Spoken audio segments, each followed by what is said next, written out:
大家好，我是克里斯，今天又来快速开箱啦！号称 ADP 重炮手炮王之王，以退档回游的连环炮声，堪称一绝的 BMW F900 GS。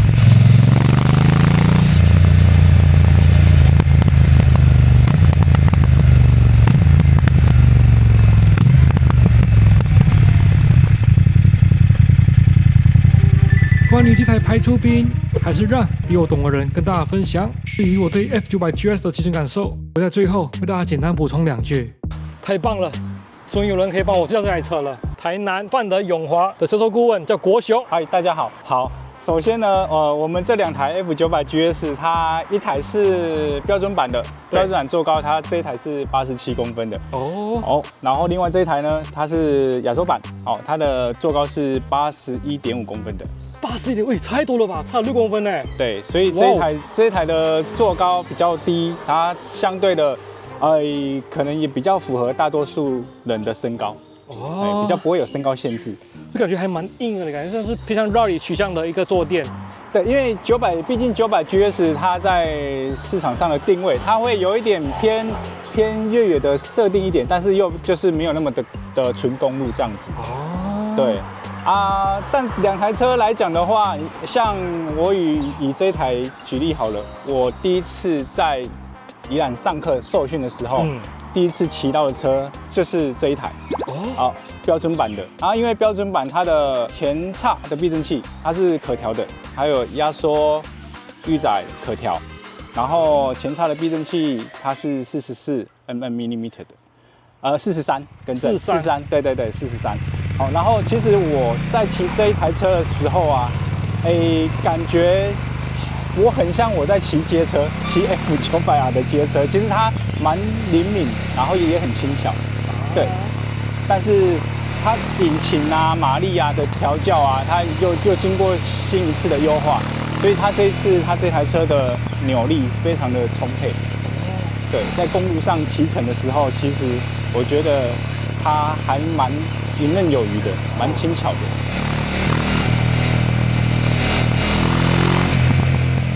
F900的标配这样是泄脂管，没错，它是标配。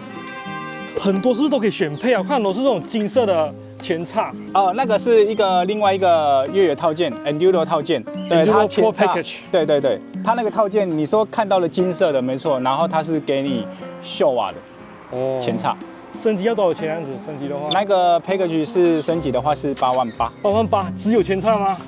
然后还有高把手，还有一个黄金链条。然后它这一次的电控也蛮丰富的，现在也有进退快排，也可以给你做选择。而且它的标配，它的进退快排这一次的作动蛮丝滑的，应该是说跟其他车比起来的话，我们如果说以 F900 GS 我在试骑的过程当中用它的快排来讲的话，进档跟退档，那它退档马上补油的那种感觉，这也是蛮丝滑的。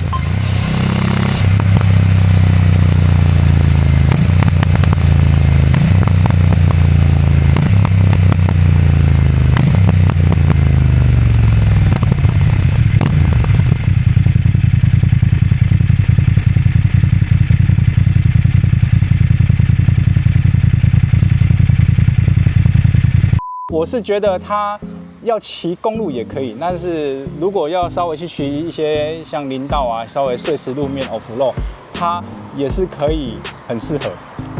然后车重也不会太重，车重也200，没有，它这台是219，对，219，同体积好像还不轻感觉不算轻对，但是如果你都没有用一些箱子的之类的话，对，其实看起来是还可以蛮轻巧的。然后比如说优惠，对，因为目前现在我们的优惠方式呢，这一台车它的标准售价，一开始的标准售价是75.9万，但选配是另计啦。对，但现在我们是有一个优惠价，优惠价，对，直接不用看到7，不用看到7，所以6吗？69.9万，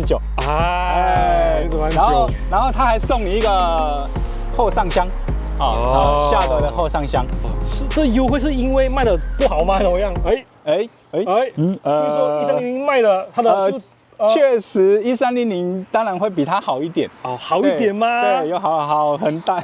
就能见度130真的开始有出来了，有出来了，对，有出来了。900几乎我看过2台而已呢。对，就相当于2台而已。所以现在 F900我们真的它是一台好车啦，懂车的人真的需要懂它的话，就知道它是一台好车。我们现在就是还蛮极力要推广它的。推广，然后用降价优惠来推广，没错，因为这种 BMW 最近很流行的那种，就水泥灰那种，对，还蛮特殊的颜色的嘛。这个的原厂色号，其实它原厂色号是叫圣保罗黄。圣保哇，仪式感拉满，我喜欢。名字比颜色还要棒，我觉得。对，然后还有一台黑色这样子，就3个颜色。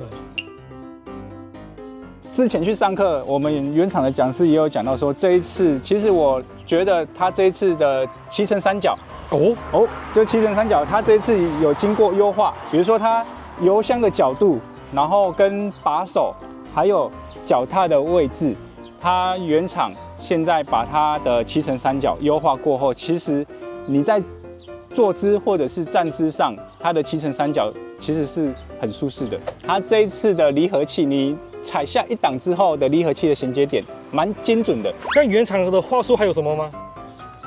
原厂的话术通常就是我们就是运用它正确的行销的话术而已，我们并不会说可能用一些奇怪的话术去真的说要骗你们来买这一台车，不会啦，开玩笑。对，哎呀。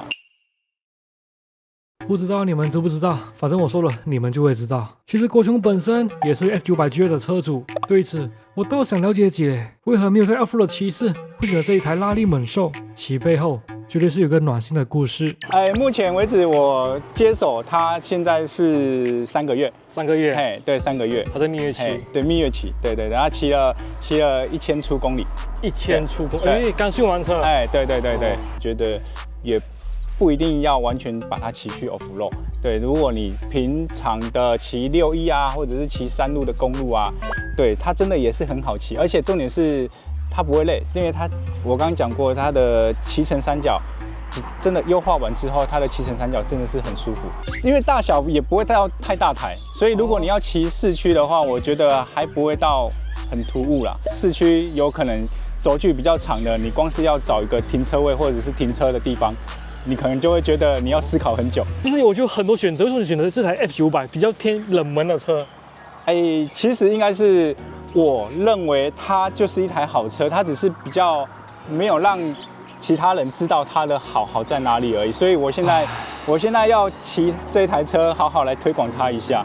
F900 GS 的定位，老实说啦，对，我跟我身边很多朋友都其实有考虑过这一台的嘛。那为什么迟迟没有购入？不会做第一批啊，因为有310的一些过往之后。前车之鉴吗？也不前车之鉴啦，只是要有耐心嘛，要仔细等待。对，感觉很重要，对吧？那刚这时候，突然间程咬金个450出来了，所以如果450进来的话怎么办？会更难卖吗？这台车？应该是说，第一，首先价钱的问题也是蛮实际的一个层面。对，450呢跟这个 F900 GS， 但我个人是觉得真的很到越野级的玩家，他当然一定会选择像450 GS， 比较小巧灵活一点。真的懂。对，因为也不喜欢太重嘛。对，我觉得台湾的使用环境真的要玩 off-road 的话，我觉得450刚好，900可能是一些比较进阶的高手了才玩得起。对，所以我觉得，以450来讲的话，我觉得应该是可以纳入就是个人收藏的第2台车。对，很会讲。这是原厂叫你说的话术吗？不是。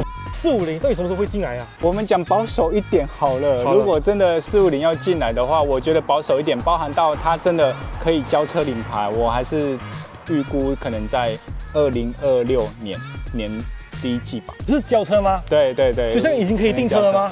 可以啊，现在也是可以先接单了。多少钱啊？可以接单这个？讲一个范围就好。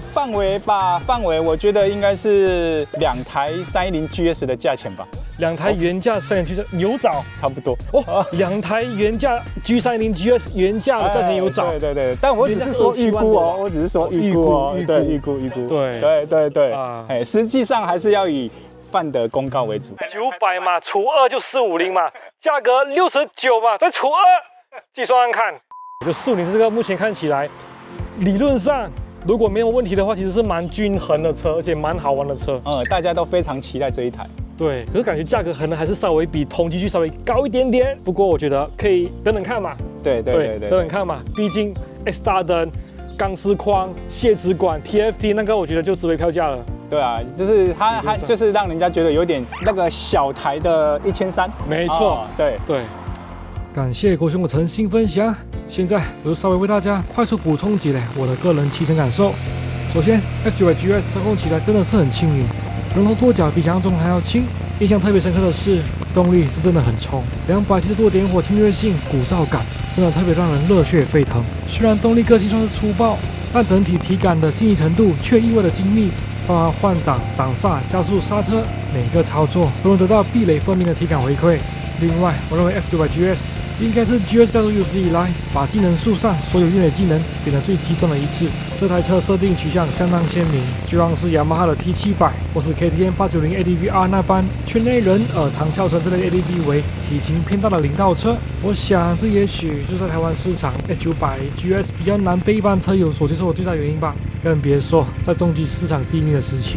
当然，经过公路简单的体验一阵子，我倒是觉得，如果把 F900 GS 当成一台粗犷暴力的 Scrambler， 与轻巧灵活那车融合之下的产物，这样的调性骑在公路上，真的是台蛮好玩的车。当然 ，F900 GS 的主场还是在荒野，但这就是另一段故事了。今天的分享就这样子啦，我是克里斯，我们下次见，拜。